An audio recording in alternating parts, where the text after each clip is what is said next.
বিসমিল্লাহির রহমানির রহিম। প্রাথমিক বিদ্যালয়ে যে গোল্ড কাপ টুর্নামেন্ট 2026 প্রস্তুতিমূলক সভায় আমাদের মাঝে উপস্থিত আছেন তালা উপজেলা সহকারী শিক্ষা অফিসার অসীম কুমার মণ্ডল। আমাদের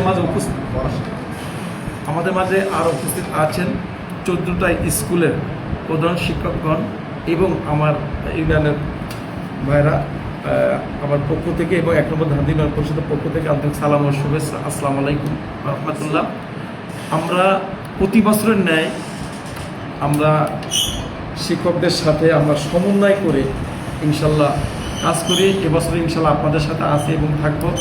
আসলে মূলত উদ্দেশ্য হচ্ছে এই বাচ্চারা খেলামুখী করা আমাদের খুবই প্রয়োজন, কারণ খেলা করলে ওই বাচ্চার মধ্যে একটা আনন্দ জাগে। মূলত সরকার উদ্দেশ্য সেই উদ্দেশ্য আমার অফিসারের মাধ্যমে আমরা শুরু করবো। ইনশাল্লাহ আপনারা আমাদের জন্য দোয়া করবেন এবং আশীর্বাদ করবেন। আমরা যেন ইনশাল্লাহ 8 তারিখে সবাই স্ব অবস্থার জন্য থেকে খেলাটা উদ্বোধন করে দেবো ইনশাল্লাহ। আমরা শেষ করবো ইনশাল্লাহ। আপনারা আশীর্বাদ করবেন এবং দোয়া করবেন। আসসালামু আলাইকুম ওয়া রাহমাতুল্লাহ।